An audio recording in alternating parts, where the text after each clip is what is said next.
بیٹی یہ ایک ماں کا تحفہ ہے، دستخط کر دو، نور جمال نے نرمی سے کہا۔ نہیں امی جان، میں یہ نہیں کر سکتی، مجھے آپ کی محبت اور دست شفقت کے سوا کچھ نہیں چاہیے۔ امی بھی کہتی ہو اور بات بھی نہیں مانتی ہو، وہ سنجیدہ ہوگی۔ مگر کچھ نہیں، دستخط کرو بیٹی، انہوں نے اس انداز و اصرار سے کہا کہ اسے دستخط کرتے ہی بنے۔ اسی لمحے نور جمال کا فون بجنے لگا۔ توقیر کا فون ہے، میں بات کر کے آتی ہوں۔ وہ انہیں جاتے ہوئے بے یقینی سے دیکھتی رہی۔ بے شک دنیا ایسے ہی لوگوں کے دم سے قائم ہے، اس نے سوچا۔ میڈم، یہ گھر جس میں ہم اس وقت موجود ہیں، اس کی مالیت کا اندازہ ممکن نہیں۔ 10 سال پہلے کچھ لوگ اسے خریدنا چاہتے تھے اور اس وقت 52 کروڑ دے رہے تھے۔ اب تو اس کی قیمت کئی گنا زیادہ بڑھ گئی ہے، راضی نے بتایا۔ آپ یہ مجھے کیوں بتا رہے ہیں؟ اس نے استفسار کیا۔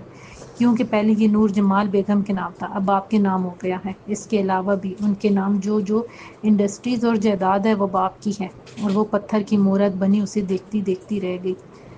وہ یہ سب نہیں چاہتی تھی۔ ایسا کیسے ہو سکتا ہے؟ اسے یوں لگا جیسے کسی نے اس کے سر پر ہزاروں ٹن وزن رکھ دیا ہو۔ اس کے سوچنے سمجھنے کی صلاحیت مفقود ہوتی جا رہی تھی۔ نہیں، یہ نہیں ہو سکتا، وہ بڑبڑائی۔ یہ ہو چکا ہے میڈم، راضی نے کہا اور زیر لب مسکراتا ہوا وہاں سے چلا گیا۔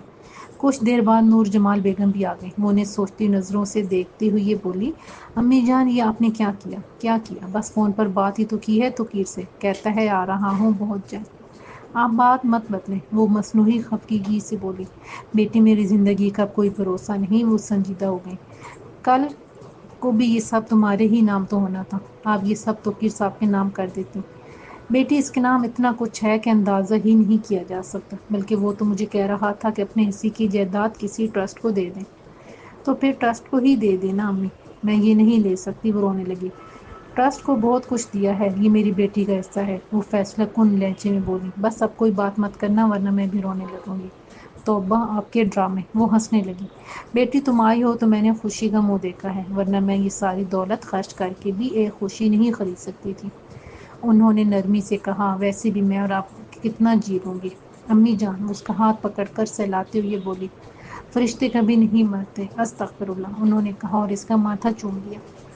میڈم 10 بج رہے ہیں، راضی نے آ کر کہا اور وہ نور جمال کو دیکھنے لگی جیسے کہہ رہی ہو کہ کہاں پھنسا دیا ہے۔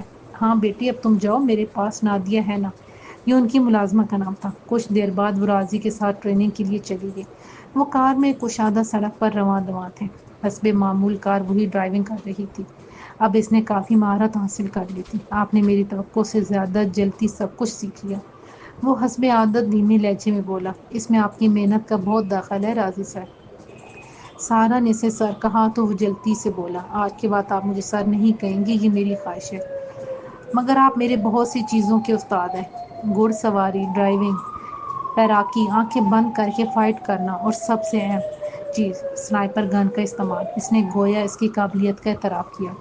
حالات اور معاشرہ سب سے بڑا استاد ہوتا ہے، وہ بولا۔ اس پر آپ کا شوق اور محنت بھی قابل ستائش ہے، مگر مجھے تو کوئی شوق نہیں تھا، یہ آپ کا اور توقیر صاحب کا اصرار تھا۔ نہیں، کہیں نہ کہیں آپ کے خانہ لاشعور میں یہ شوق یا کسی سے انتقام کا جذبہ پنپ رہا تھا، اسی نے آپ کو تحریک دی۔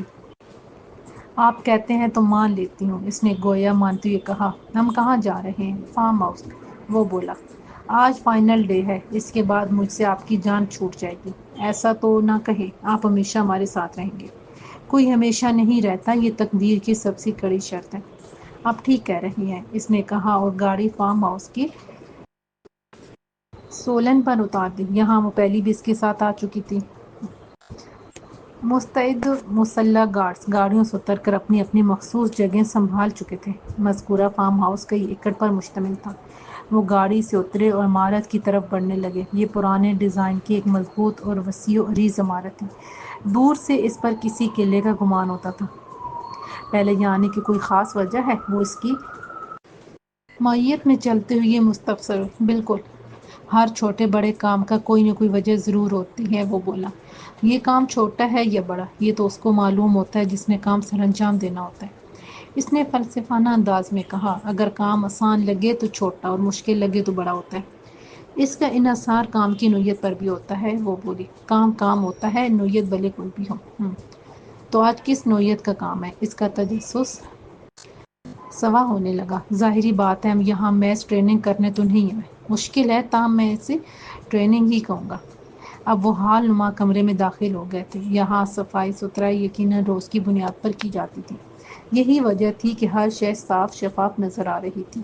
میرا خیال ہے کہ آپ کا کام آپ کے لیے سرپرائز ہوگا، وہ ایک نیم تاریک کمرے میں داخل ہوتے ہوئے بولا۔ اس کمرے میں جیسے کئی دنوں سے صفائی نہیں کی گئی تھی۔ در و دیوار پر جالے اور فرش گرد و غبار سے اٹا ہوا تھا۔ فرش پر کچھ قدموں کے نشانات اور ایک دیوار پر خون کے داغ بھی نظر آ رہے تھے جو جم کر سیاہی مائل ہو چکے تھے۔ اسے جھرجھری سی آ گئی۔ اب اسے احساس ہونے لگا تھا کہ معاملہ پیچیدہ اور کام خطرے سے بھرپور ہے، تاہم وہ خاموش رہی۔ وقت کی زنبیل میں جو کچھ بھی تھا اب اسے کچھ دیر میں اشکار ہونے جا رہا تھا۔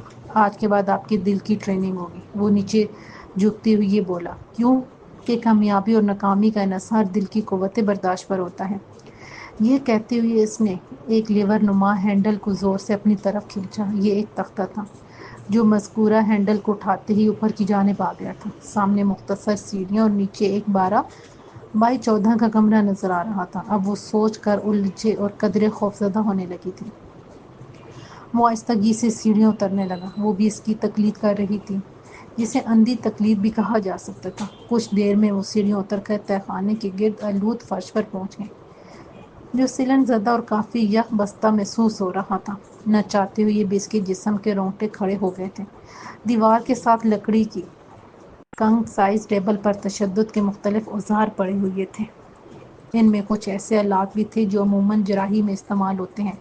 سب سے قابل توجہ لوہے کی ہک تھی جو دیوار میں نصب تھی۔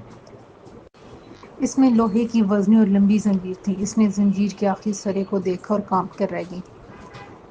زنجیر کے اختتام پر لوہے کا ایک گول کڑا تھا جس میں ایک زخمی اور خون میں لتھڑی ہوئی ٹانگ نظر آ رہی تھی۔ بلا شبہ یہ کوئی آدمی تھا جو ٹھنڈے فرش پر اوندھے منہ پڑا ہوا تھا۔ اس کی شلوار قمیض کے رنگ کا اندازہ نہیں ہو پا رہا تھا۔ جا بجا خون کے داغ اور مٹی کے نشانات تھے۔ اس کے ساتھ ہی پانی کا جگ، گلاس اور ایک بڑی سی پلیٹ میں ڈبل روٹی کے چند ٹکڑے پڑے ہوئے تھے۔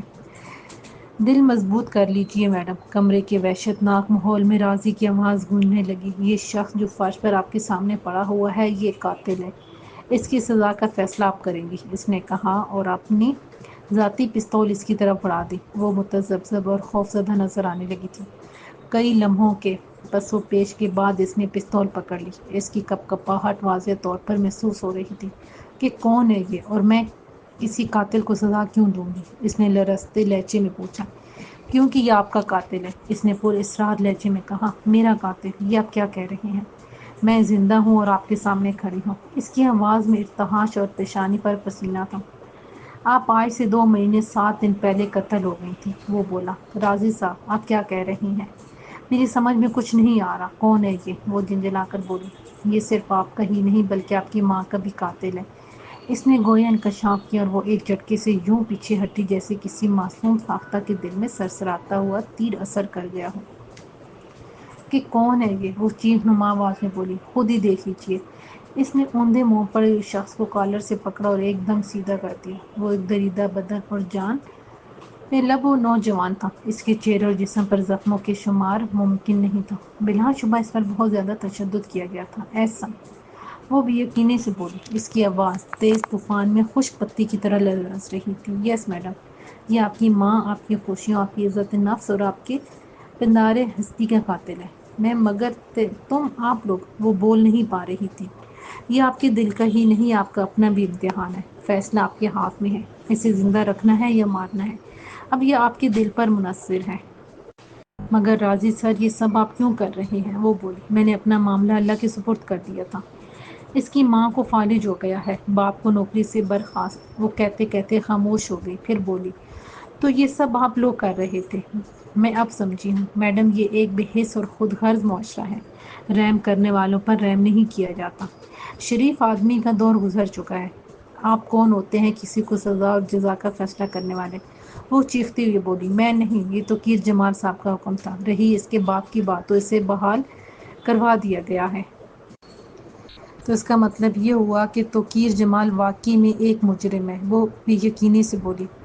ظلم سہنے والا بھی ظالم اور منافق ہوتا ہے میڈم، وہ بولا۔ ظلم کے خلاف آواز اٹھانا جرم نہیں، مظلوم کا حق ہے۔ میں یہ نہیں کر سکتی، اس نے کہا اور پستول ایک طرف پھینک دیا۔ اسی لمحے فرش پر نیم جان احسن بجلی کی سی تیزی سے پستول پر جپٹا اور اس کا رخ راضی کی طرف کر دیا۔ میں تم دونوں کو مار دوں گا، وہ چنگاڑ کر بولا۔ منیجر راضی کی کہربار نگاہیں اس پر جمی ہوئی تھیں اور وہ ٹرائگر پر انگلی کا دباؤ بڑھاتا جا رہا تھا۔ اس دن تو خیریت رہی، لیکن دوسرے دن مجھے پرنسپل آفس میں طلب کر لیا گیا۔ مجھے وہاں داؤد مکرم کو دیکھ کر حیرت نہیں ہوئی۔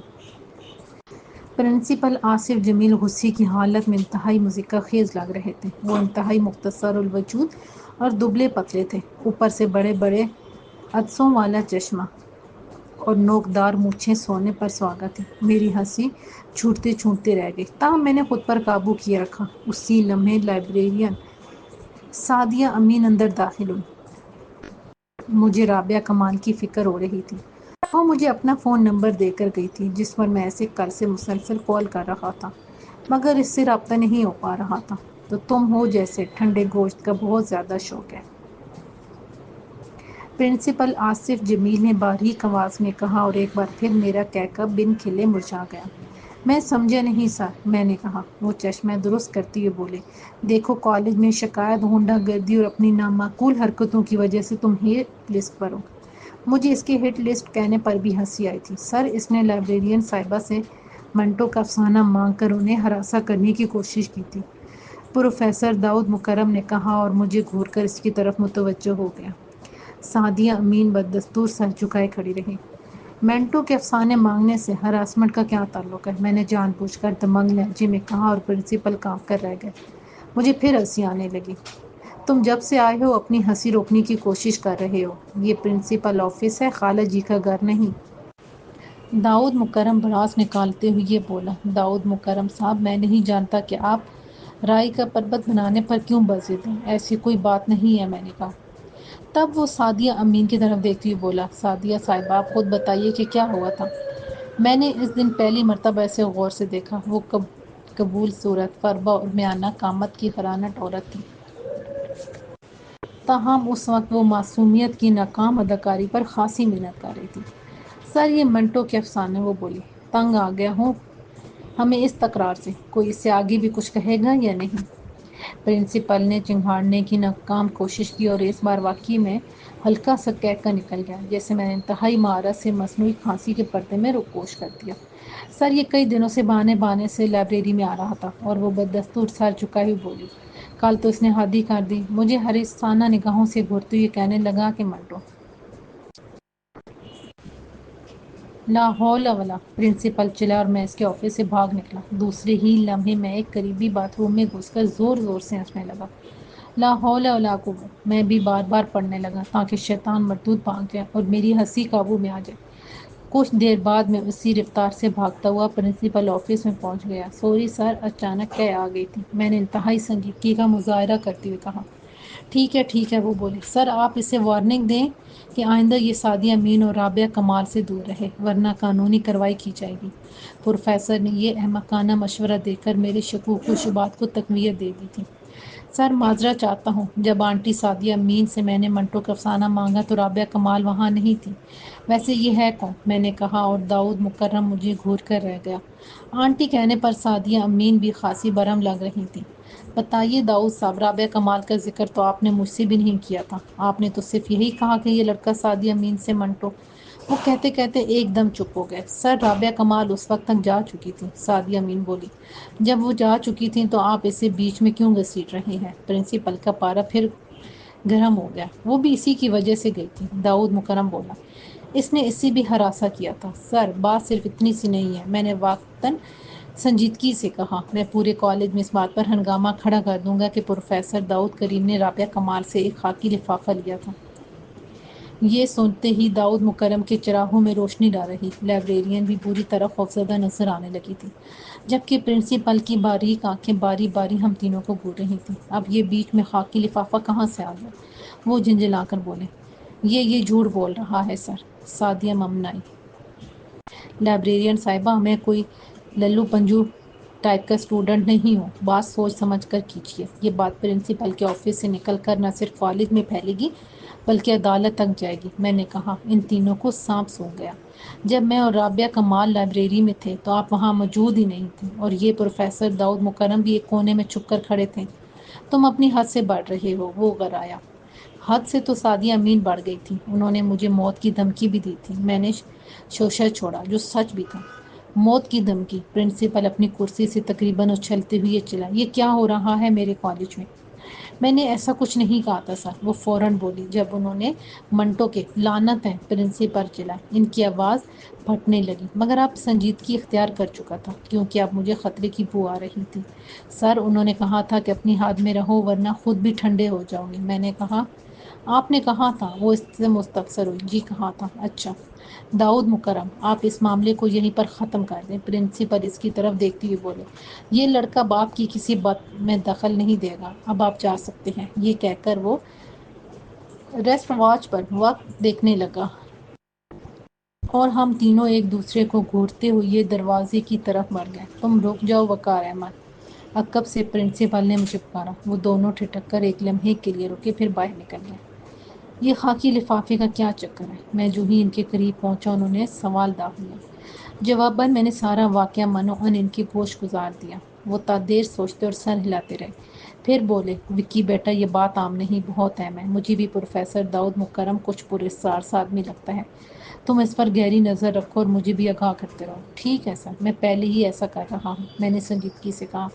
رابعہ کمال کو جانتے ہو؟ زیادہ نہیں سر، بس نام کی حد تک۔ تو پھر سنو، وہ ڈی ایس پی کرم کمال کی بیٹی ہے۔ میں اس سے تو نہیں البتہ کسی سے بات کرتا ہوں، انہوں نے کہا اور مجھے جانے کی اجازت دے دی۔ میں جو ہی آفس سے نکلا، راہداری میں پروفیسر داؤد مکرم ٹہلتا ہوا نظر آیا۔ میں نے اسے نظر انداز کیا اور آگے بڑھتا چلا گیا، تاہم مجھے یہ خدشہ ضرور تھا کہ وہ چھپ کر ہماری باتیں سن رہا تھا۔ میں بلا ارادہ کینٹین کی طرف چلا گیا، وہ وہاں قاسم چائے پی رہا تھا۔ کچھ ہی دیر میں شیروز بھی ہانپتا کانپتا پہنچ گیا۔ جب تم پرنسپل کے آفس میں تھے تو پروفیسر داؤد مکرم دروازے سے کان لگائے کھڑا تھا۔ بات کیا ہے؟ اس نے بتا کر استفسار بھی کیا۔ میں نے اسے سب کچھ سچ سچ بتا دیا۔ وہ بھی متفکر نظر آنے لگا۔ رابعہ کمال آج کالج نہیں آئی، وہ بولا، اسے کال کرو۔ میں نے جلدی سے سیل فون نکالا، اسکرین پر دیکھا تو رابعہ کا میسج آیا ہوا تھا، محتاط رہیے گا، کوئی گھات میں ہے۔ میں چونک کر رہ گیا، اس شک کی گنجائش نہیں رہی تھی۔ پروفیسر اور سعدیہ امین کوئی کھیل کھیل رہے تھے اور اس کھیل کو بے نقاب کرنا ضروری تھا۔ میں نے اس کا نمبر ڈائل کیا، جو خلاف توقع بند نہیں تھا، مگر اس نے کال ریسیو نہیں کی۔ تاہم کچھ دیر بعد اس کا میسج آ گیا، شام 5 بجے۔ یہ ایک ادھورا پیغام تھا جس نے مجھے بے چین کر دیا تھا۔ شام 5 بجے اگر ملنا تو جگہ کیوں نہیں بتائی، یا پھر شام 5 بجے کیا ہونے والا تھا؟ میں 5 بجے تک یہی سوچتا رہا اور اس کا ایک اور میسج آ گیا، اس نے ایک معروف پیزا ہٹ میں آنے کا کہا تھا۔ میں فوراً حرکت میں آ گیا، بائک نکال لی، کاشی اور قاسم کو خبردار کیا اور طے شدہ مقام کی جانب روانہ ہو گیا۔ ٹھیک 15 منٹ بعد میں وہاں پر پہنچ گیا، کافی رش تھا۔ میں بائک ایک جانب کھڑی کر کے اندر داخل ہو گیا۔ سر، اس کیبن میں ایک ویٹر نما لڑکی نے مجھے اشارہ کیا اور میں اندر چلا گیا۔ رابعہ کمال میرے سامنے کرسی پر براجمان تھی، وہ خوف زدہ اور الجھی ہوئی لگ رہی تھی۔ آئی ایم سوری کہ آپ کو زحمت، زیادہ وقت نہیں ہے، اصل بات بتائیں، میں نے اس کی بات کاٹتے ہوئے کہا اور وہ رونے لگی۔ رابعہ کمال، سچ تو یہ ہے کہ آپ کے پاس رونے کا وقت بھی نہیں ہے۔ کون ہے یہ پروفیسر داؤد مکرم اور سعدیہ امین کیا چاہتی ہے؟ میں نے استفسار کیا۔ سعدیہ امین کو تو وہ لوگ استعمال کر رہے ہیں، وہ بولی۔ پہلے آپ یہ بتائیں کہ پرنسپل کے آفس میں کیا ہوا تھا؟ میں نے اسے سب کچھ اس سے بتا دیا۔ وہ بری طرح خوفزدہ ہو گئی، پھر بولی، میں آپ کو فون نہیں کر سکتی، اس لیے یہاں بلایا ہے۔ آپ پلیز اس کہانی سے نکل جائیں، وہ بہت خطرناک لوگ ہیں۔ آپ چاہو بھی تو میں اس کہانی سے نہیں نکل سکتا۔ میں نے کہا، اب یہ بتائیں اس خاکی لفافے میں کیا تھا؟ 5 لاکھ، وہ فوراً بولی۔ اسے کیوں دیے؟ میں نے استفسار کیا۔ وہ کچھ بتانے ہی والی تھی کہ کیبن کا پردہ متحرک ہوا اور پروفیسر داؤد مکرم اندر داخل ہو گیا۔ اس کے عقب میں ڈی ایس پی کرم کمال اور کچھ پولیس اہلکار بھی تھے۔ دیکھ لیں اپنی آنکھوں سے، پروفیسر نے مکاری سے کہا اور فوراً 9 2 11 ہو گیا۔ چلو رابی، وہ خلاف توقع نرمی سے بولا، اور تم لڑکے آئندہ میری بیٹی سے دور رہنا، ورنہ اگلی بار سیدھے جیل جاؤ گے۔ میں نے کوئی بات نہیں کی، کرتا تو فوراً دھر لیا جاتا اور اگلے دن انکاؤنٹر میں اڑا دیا جاتا۔ تاہم باعزت دوستانہ ماحول میں وہاں سے نکل آئے۔ میں اپنی بائک اور وہ اپنی گاڑی میں روانہ ہو گئے۔ کاشی اور قاسم کی آنکھوں میں بھی پولیس نے دھول جھونک دی تھی۔ وہاں سے ہم اپنے اپنے گھروں کو روانہ ہوں گے۔ وہ رات میں نے سوچتے جاگتے میں گزاری، بار بار موبائل فون ٹٹولتا رہا، مگر رابعہ کا کوئی میسج نہیں آیا۔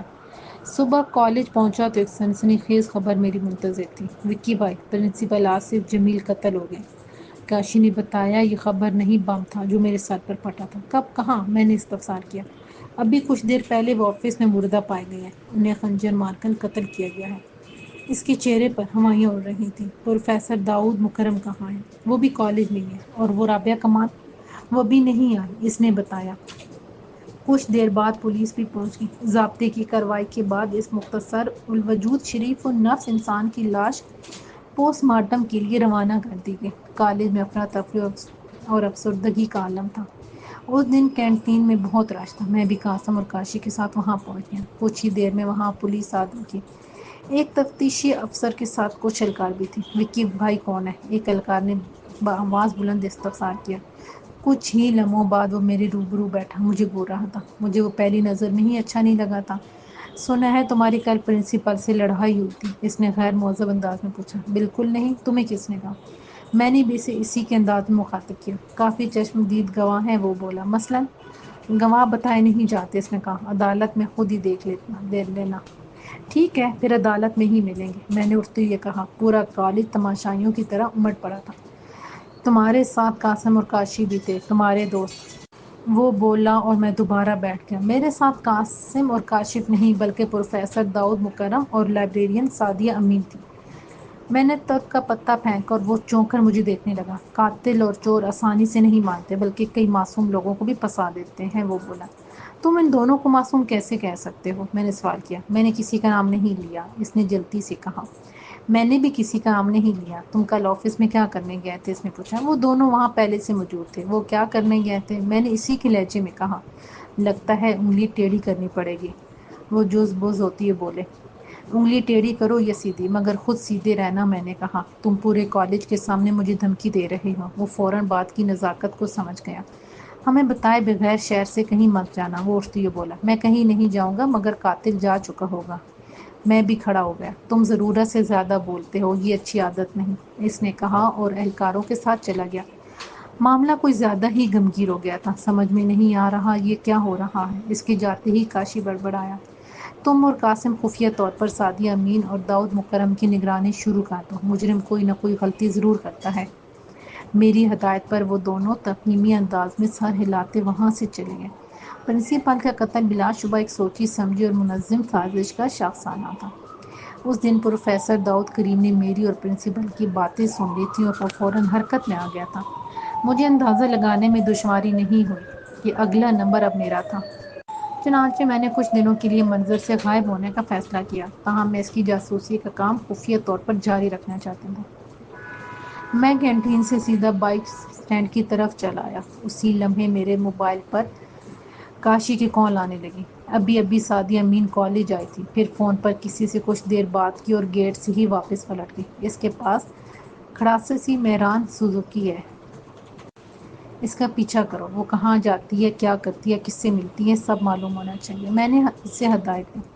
میں اس کا پیچھا کر رہا ہوں، وہ بولا۔ وہ بلا وجہ ہی شہر بھر میں گاڑی بھگاتی پھر رہی ہے۔ ایسے لوگ کوئی کام بلا وجہ نہیں کرتے، یا تو اسے تعاقب کا علم ہو گیا ہے یا پھر وہ کسی سے ملے گی، میں نے کہا۔ اور پروفیسر داؤد مکرم؟ وہ مستفسر ہوا۔ اس کے پیچھے قاسم کو لگایا ہوا ہے، میں نے بتایا اور بائک نکال کر کالج سے نکل آیا۔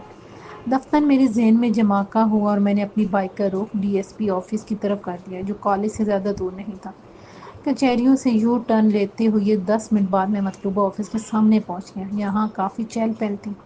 ڈی ایس پی سے ملنا ممکن نظر نہیں آ رہا تھا، تاہم میں نے بائک ایک طرف کھڑی کی اور آگے بڑھا، پھر اگلے ہی لمحے ٹھٹک کر رکا اور بجلی کی سی تیزی میں ایک آٹو میں بیٹھ گیا جو برے لب سڑک کھڑا ہوا تھا۔ اس وقت قاسم کی کال آ گئی۔ میں 1 گھنٹے سے داؤد مکرم کا تعاقب کر رہا ہوں، وہ کال ریسیو ہوتی بولا۔ وہ اس وقت ڈی ایس پی آفس سے نکل رہا ہے۔ میں بھی اسی کو دیکھ رہا ہوں، میں نے کہا، مگر اس کے ساتھ دوسرا شخص کون ہے؟ یہ راحت معین ہے، انڈر ورلڈ سے تعلق رکھتا ہے، اس نے بتایا اور میرا ماتھا ٹھنکا۔ کہانی پرت در پرت کھلتی جا رہی تھی۔ تم اس کے پیچھے رہو، میں ڈی ایس پی کرم کمال سے ملنے کی کوشش کرتا ہوں، میں نے کہا اور کال منقطع کر دی۔ اسی دوران راحت معین کی بلیک ہونڈا سیوک میرے سامنے سے گزری اور وہ داؤد مکرم عقبی نشست پر مصروف گفتگو تھے، جبکہ ڈرائیونگ سیٹ پر ایک ہٹا کٹا آدمی اور اس کے ساتھ ایک گن برادر جوان مستعد انداز میں براجمان تھا۔ کہاں جانا ہے؟ اسی لمحے آٹو والا آدمی Dumka. D S P office, میں نے کہا۔ وہ میری ذہنی حالت پر شک کرتے مجھے گھورنے لگا۔ جناب ڈی ایس پی کا آفس وہ سامنے ہے، اس نے ایک طرف اشارہ کرتے ہوئے کہا۔ وہ تو مجھے بھی نظر آ رہا ہے، میں نے کہا۔ آفس کے باہر متعدد پولیس اہلکار تعینات تھے۔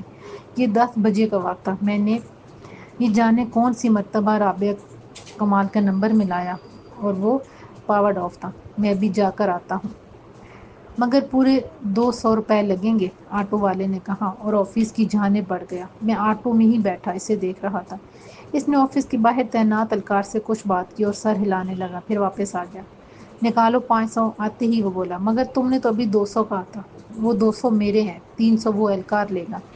میں نے 500 نکال کر اس کے ہاتھ پر رکھ دیے۔ اندر بہت زیادہ رش ہے، ڈی ایس پی صاحب بہت مصروف ہیں، تم اپنے طور پر بالکل نہیں مل سکتے تھے۔ وہ ٹھیک کہہ رہا تھا۔ پاکستان میں ایسے لوگوں سے عام آدمی کا ملنا بھی مشکل اور خطرے سے خالی نہیں ہوتا۔ یہی وجہ ہے کہ عوام کی داد رسی نہیں ہوتی۔ میں ایسے نہیں ملوں گا، میں نے کہا اور مجھے گھور کر رہ گیا۔ تو پھر کون ملے گا تم؟ بھائی یہ 500 پکڑو اور چلتے بنو۔ وہ نوٹ میری طرف بڑھاتی ہوئی بولا۔ میں 500 اور دوں گا، میں نے کہا اور وہ فوراً سنجیدہ ہو گیا۔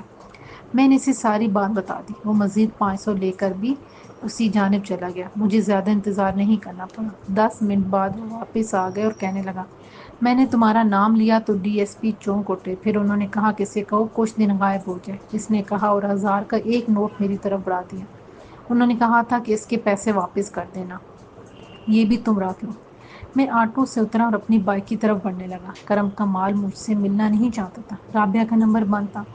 معاملہ پیچیدگی اختیار کرتا چلا جا رہا تھا۔ میں وہاں سے نکلا اور یوں ہی ادھر ادھر گھومتا رہا۔ مقصد وقت گزاری کرنا تھا۔ کچھ ہی دیر بعد قاسم کی کال آ گئی۔ پروفیسر داؤد مکرم شہر سے باہر جا رہا ہے، وہ بولا۔ اس کے پاس ایک کھٹارہ سی بائک ہے، اس کے پیچھے رہو اور اپنی لوکیشن مجھے واٹس ایپ کر دو، میں نے کہا اور اس کے میسج کا انتظار کرنے لگا۔ کچھ ہی دیر میں اس نے لوکیشن بھیج دی۔ اس نے جو لوکیشن بھیجی تھی وہ اقبال روڈ کی تھی۔ تقریباً 20 منٹ بعد میں پروفیسر داؤد کریم کی بائک کے عین عقب میں تھا۔ وہ کسی جانب دیکھے بغیر اپنی سمت میں رواں دواں تھا۔ قاسم کو کچھ ضروری ہدایت دے کر میں نے واپس بھیج دیا تھا، جبکہ کاشی سعدیہ امین کی نگرانی پر مامور تھا۔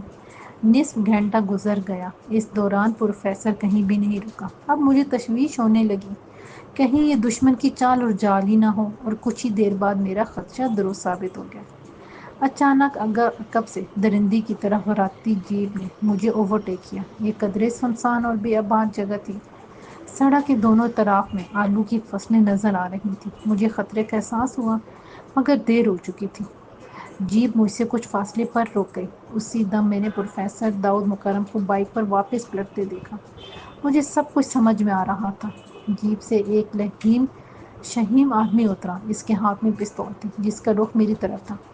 اس نے تردد اور انتظار کیے بغیر گولی چلا دی اور میرے پیٹ اور پسلیوں میں انگارے سے بھر گئے۔ جیپ فوراً موڑی اور واپسی کے لیے روانہ ہو گئی، جبکہ میرا ذہن تاریکیوں میں ڈوب رہا تھا۔ وہ انتہائی جاں گسل اور سنسنی خیز لمحے تھے۔ تہہ خانے کے سرد کمرے میں دل کی دھڑکنیں تک سنائی دے رہی تھیں۔ تم گولی چلا کر بھی نہیں بچ پاؤ گے، رازی نے کہا۔ تم لوگ ویسے بھی مجھے زندہ نہیں چھوڑو گے، تو کیوں نہ میں تم دونوں کا خاتمہ کر کے ہی مروں۔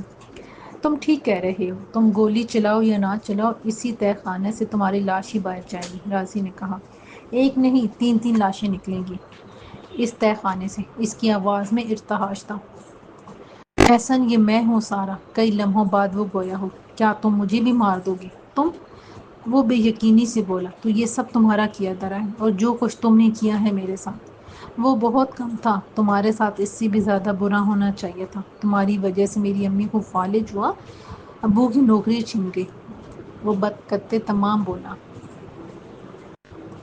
اور تمہاری وجہ سے میری ماں مر گئی۔ مجھے نہیں معلوم تھا کہ یہ سب ہوگا، مگر اب کہہ رہا ہوں کہ تمہارے ساتھ اچھا ہی ہوا۔ اور وہ محبت، وہ مستفسر ہوئی۔ کیسی محبت؟ تمہیں ابھی تک سمجھ نہیں آئی؟ وہ سب فریہ کا کھیل تھا۔ وہ فریہ کا نہیں، تمہاری خالہ فائزہ اور تمہارا گھناؤنا کھیل تھا۔ ٹھیک ہے، مگر اب میں کھیل ختم کر رہا ہوں، اس نے پستول کو جھٹکا دیتے ہوئے کہا۔ رازی گن پوائنٹ پر ساکت و جامد کھڑا تھا۔ میں نے کہا بھی تھا میڈم کہ جلدی کے ساتھ تمام کریں، وہ ناراضی سے بولا۔ فریہ کا وقت بھی آنے والا ہے، راضی پنکار کر بولا۔ تم لوگ اس کے ساتھ کیا کرنے والے ہو؟ احسن بتابی سے مستفسر ہوا۔ وہ بھی اسی تہہ خانے میں ایڑیاں رگڑ رگڑ کر مرے گی، اس نے صفاک لہجے میں کہا۔ مجھے بھلے مار دو، اسے کچھ مت کرنا، پلیز پلیز۔ وہ منت سے ماجد پر اتر آیا۔ میں اس سے محبت، وہ کہتے کہتے ایک دم خاموش ہو گیا۔ تم اس سے محبت کرتے ہو؟ سارا حیرت سے بولی۔ ہاں، وہ بھی مجھ سے محبت کرتی ہے اور ہم شادی۔ بکواس بند کرو، وہ دھاڑے۔ وہ تمہاری بہن ہے؟ نہیں، وہ میری سگی بہن نہیں بلکہ خالہ فائزہ کی بیٹی ہے، اور ان کے سخت رویے کی وجہ سے وہ ہمارے ساتھ رہی ہے۔ اوہ ٹھیک ہے، پھر چلاؤ گولی۔ وہ گہری سانس لیتے ہوئے بولی۔ کہ کیا کرو گی تم؟ اسے بھی مار ڈالو گی؟ وہ پستول کی طرف دیکھتے ہوئے یہ بولا۔ اس کی آنکھوں سے دیوانگی اور وحشت ٹپک رہی تھی۔ مجھے معلوم ہے تم اسے بھی مار ڈالو گی اور میں ایسا ہوتے نہیں دیکھ پاؤں گا۔ اس نے کہتے ہوئے پستول کی نال اپنی کن پٹی پر رکھ دی۔ یہ کیا کر رہی ہو؟ وہ چیخ نما آواز میں بولی۔ وہی جو تم لوگ کرنا چاہتے تھے، اس نے کہا اور ٹریگر دبا دیا۔ یہ ایک وحشت ناک اور روح فرسا لمحہ تھا۔ اگرچہ اس نے احسن کے ساتھ کھیل کھیلا تھا، مگر اس نے اسے تہ دل سے چاہا تھا، اس سے محبت کی تھی۔ عہد و پیمان باندھے تھے۔ وہ پتھر کی طرح ساکت کھڑی تھی۔ راضی کی سوچتی ہوئی نگاہ اس کے چہرے پر مرتکز تھی۔ بلا شبہ وہ امتحان میں ناکام ہو گئی تھی۔ احسن نے ٹریگر دبا دیا تھا، مگر کوئی گولی نہیں چلی، کوئی چیخ بلند نہیں ہوئی۔ پستول میں کوئی گولی تھی ہی نہیں۔ اسے کچھ مت کرنا سارا، ورنہ میں تمہیں مار ڈالوں گا، اس نے چیخ کر کہا اور پستول زمین پر پھینک دی۔ ہمیں چلنا ہوگا میڈم، راضی نے کہا۔ وقت ختم ہو گیا ہے۔ اس کا کیا ہوگا؟ وہ مستفسر ہوئی۔ اس کا فیصلہ اب بھی آپ کے ہاتھ میں ہے، وہ بولا۔ چلیں چلتے ہیں، وہ سیڑھیوں کی جانب قدم بڑھاتی ہوئی بولی۔ احسن چیخ چیخ کر بے ہوش ہو گیا تھا۔ کچھ دیر بعد وہ تہہ خانہ کی سلن زدہ ماحول سے نکل آئے۔ راضی کے چہرے پر ناراضی کے تاثرات واضح تھے، جبکہ وہ گہری سوچ میں الجھی ہوئی تھی۔ کہانی کے تمام تانے بانے اس کی سمجھ میں آ گئے تھے۔ اب اسے احساس ہونے لگا تھا کہ توقیر جمال سے شادی کا فیصلہ کر کے اس نے شاید غلطی کی ہے۔ وہ یہی سوچ سوچ کر الجھتی رہی۔ فائزہ میڈم کی نوکری چھڑوانے اور احسن کے باپ کو معطل کروانے میں بھی اس کا ہاتھ تھا، اور اب اس کی حالت دیکھ کر وہ لرز اٹھی تھی۔ کوئی انسان کسی کی سزا جزا کا فیصلہ کیسے کر سکتا ہے، اس نے سوچا، مگر اس نے یہ سب تمہارے لیے کیا ہے۔ اس کے اندر سے آواز آئی۔ یاد کرو اپنی بے بسی کے احساس اور اپنی ماں کی حسرت ناک موت کو۔ وہ جینا چاہتی تھی، اسے جب تم سے محبت ہوئی تو ان لوگوں کی بے حسی نے اس کی جان لے لی۔ دب جانے والوں کو دنیا دبا کر ختم کر دیتی ہے۔ اس نے قدرے متفق ہوتے ہوئے سر ہلایا، مگر وہ پوری طرح مطمئن نہیں تھی۔ آپ چپ چپ ہیں راضی صاحب، وہ اس کی جانب دیکھتی ہوئی بولی۔ آپ کو معلوم ہے میں چپ ہی رہتا ہوں، وہ سرسری لہجے میں بولا، مگر اس چپ میں آپ کی خفگی۔ ارے نہیں میڈم، وہ اتنا کہہ کر خاموش ہو گیا۔ خون کے داغ خون سے صاف نہیں کیے جا سکتے راضی صاحب، وہ سنجیدگی سے بولی۔ لوہے کو لویا ہی کاٹتا ہے میڈم، اس نے جواب دیا۔ اگر اس ناگوار معاشرے میں عزت سے جینا ہے تو سختی اختیار کرنی پڑتی ہے، مگر بے حسی نہیں، وہ بولی۔ یہ بے حسی نہیں، ظلم کے خلاف احتجاج ہے۔ احتجاج زبان سے ہوتا ہے، طاقت سے نہیں، سارا بولی۔ اور احتجاج میں طاقت نہ ہو تو وہ محض وویلا یا منت سماجت ہے۔ مگر میں کسی کو قتل نہیں کر سکتی، گویا اب تک آپ مجھے قاتل اور مجرم بننے کی ٹریننگ دے رہے تھے۔ نہیں، ہم نے آپ کو ایک مضبوط اور پر اعتماد انسان بنانے کی کوشش کی تھی، وہ مایوسی سے بولا۔ اور آپ کو مایوسی ہوئی؟ یقیناً، راضی نے اعتراف کیا۔ راضی صاحب، اگر میں ایسے انتقام لینا چاہتی تو سجاد بھائی سے کہہ سکتی تھی، مگر معاف کر دینا بڑی بہادری ہے۔ لیکن معاف کرنے والوں کو معاشرہ معاف نہیں کرتا، بلکہ اسے کمزور سمجھتا ہے، اس نے کہا۔ باقی آپ کو معلوم ہی ہے، سجاد صاحب اتنے بڑے آفیسر ہو کر بھی کوئی کام مرضی سے نہیں کر سکتے، ان کے ہاتھ بندھے ہوئے ہیں۔ یہی مناسب ہے، اگر ہم بھی چور کے گھر چوری کرنے چلے جائیں تو معاشرے سے برائی ختم نہیں ہوگی، وہ بولی۔ اگر قاتل یا مجرم کو چھوڑ دیا جائے تو وہ سدھرتا نہیں، بلکہ اسے شے مل جاتی ہے۔ راضی اپنی بات پر بضد تھا۔ اگر ہم کسی چور کو بتا دیں کہ ہمیں معلوم ہے کہ تم چور ہو، تب وہ چوری نہیں چھوڑے گا، تاہم محتاط ضرور ہو جائے گا۔ آپ کی باتیں بجا ہوں گی، مگر میں آپ سے متفق نہیں، سارا نے بات ختم کرتے ہوئے کہا۔ کچھ دیر بعد وہ گھر پہنچ گئے۔ نور جمال کی بابت معلوم ہوا کہ وہ میڈیسن لے کر سو رہی ہیں۔ وہ اپنے کمرے میں چلی گئی اور بیڈ پر نیم دراز ہو کر سوچنے لگی۔ اسی لمحے دروازے پر دستک ہوئی، پھر آواز آئی، اجازت ہے۔ وہ چونکتے ہوئے اٹھ کر بیٹھ گئی۔ یہ توقیر جمال کی آواز تھی۔ دوسرے ہی لمحے وہ اندر داخل ہو گیا۔ آج وہ بے حد متاثر کن لگ رہا تھا، اس کے چہرے پر تازگی اور آنکھوں میں چمک تھی۔ بیٹھ سکتا ہوں؟ اس نے اجازت طلب کی۔ جی بیٹھیے۔ وہ اس کے سامنے صوفے پر بیٹھ گیا۔ کب آئے آپ؟ کافی دیر ہو گئی، وہ بولا۔ بتایا ہی نہیں آپ نے، وہ بولی۔ ان پورے 2 مہینوں میں آپ نے بذات خود مجھے ایک بار بھی فون نہیں کیا، وہ شکایت امیز انداز میں بولا۔ سو میں نے سوچا کہ اپنی واپسی کی اطلاع دینے سے آپ کو کون سا خوشی ہوگی، یہ محض آپ کا اندازہ ہے۔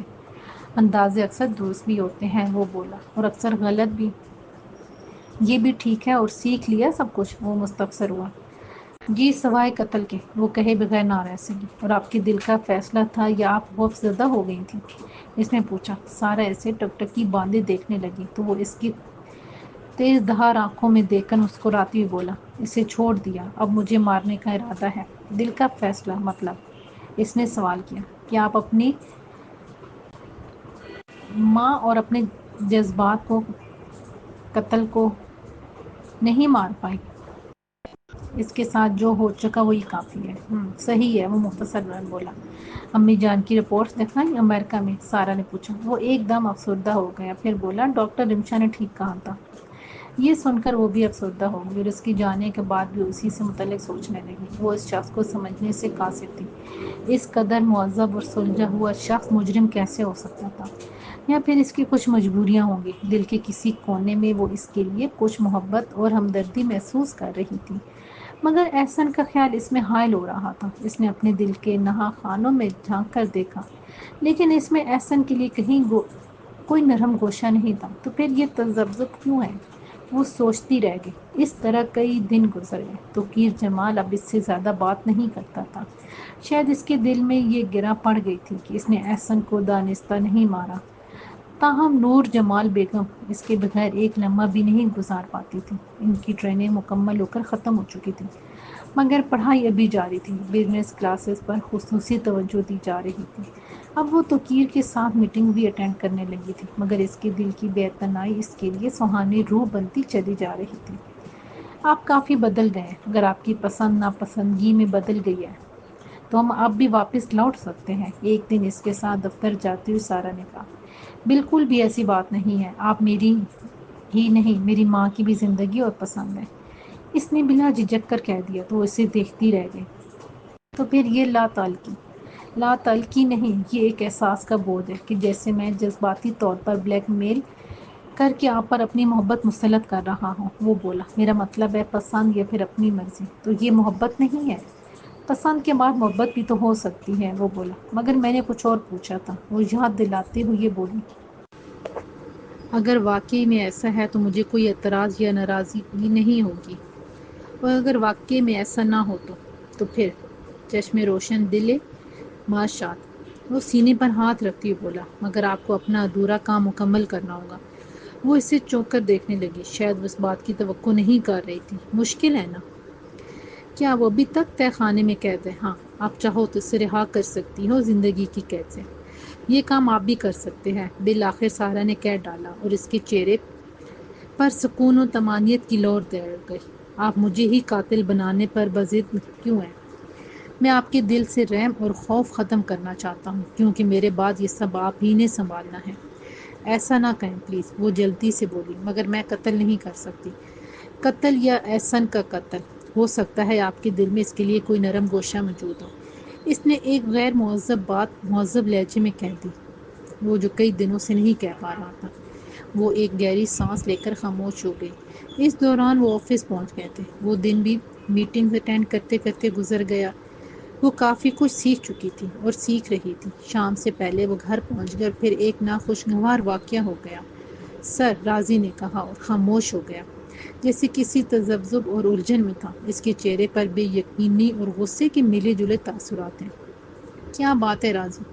اس کے چہرے پر لکھی تحریر توقیر نے پڑھ لی تھی۔ پولیس آئی ہے، بہت زیادہ نفری ہے، اریسٹ وارنٹ بھی ہے ان کے پاس۔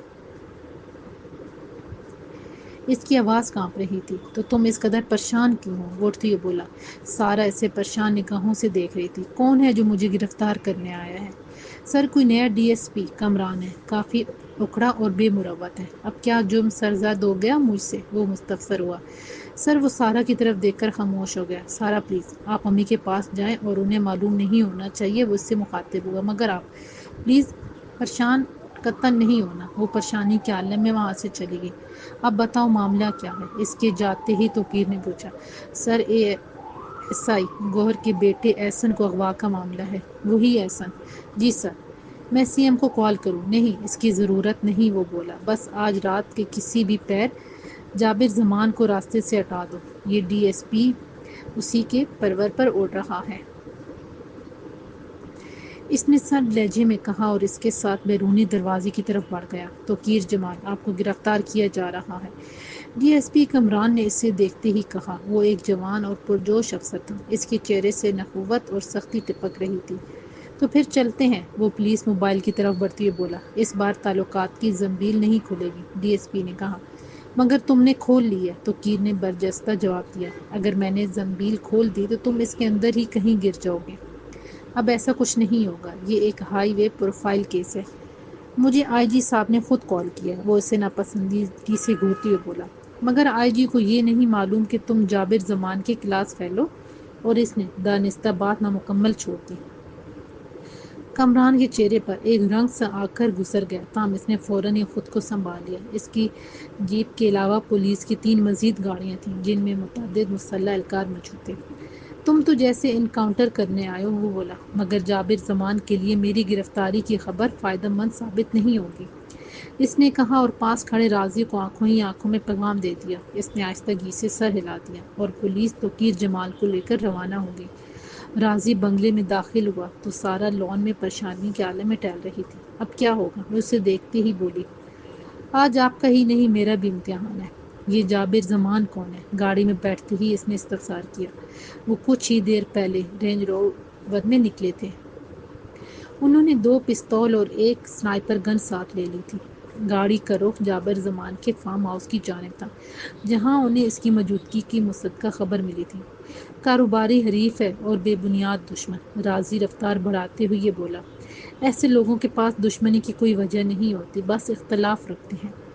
حسد سے بڑی وجہ کیا ہو سکتی ہے؟ وہ اس کی بات کی تہہ تک پہنچتے ہوئے یہ بولی۔ ہاں، دولت کے لحاظ سے وہ بہت بڑی پارٹی ہے، کافی جرائم میں بھی اس کا ہاتھ ہے۔ پچھلے دنوں اس کی اپنی ہی سیکرٹری قتل ہو گئی تھی، جو اس کے کچھ راز جان گئی تھی۔ اسے راستے سے ہٹا دیا۔ ایسے لوگ ایسا ہی کرتے ہیں، وہ بولی۔ گاڑی برق رفتاری سے چلتی ہوئی ہائی وے سے ایک سنگل سڑک پر اتر گئی۔ رات کے 10 بج رہے تھے۔ ہائی وے پر گاڑیوں کی بہتات تھی، تاہم مذکورہ سڑک پر ویرانی کا راج تھا۔ نظر کے دائرے میں سوائے اندھیرے کے کچھ بھی نہیں تھا۔ اسی جانب وہی آتا تھا جس سے جابر زمان کے فارم ہاؤس جانا ہوتا تھا۔ آپ تیار ہیں؟ اس نے استفسار کیا۔ جی، آج میں واقعی تیار ہوں، اس نے بلا تاخیر کہا۔ گڈ۔ خوف کہیں بھی نہیں ہوتا اور نہ ہی اس کا کوئی وجود ہے، یہ بس صرف انسان کے ذہن میں ہوتا ہے، راضی بولا، اور سارا کو میڈم شبانہ یاد آ گئی۔ اس نے بھی بالکل یہی بات مختلف الفاظ میں کہی تھی۔ آپ کو پتہ ہے گہرے پانی میں گرنے والا جو تیرنا بھی نہیں جانتا کیوں ڈوبتا ہے؟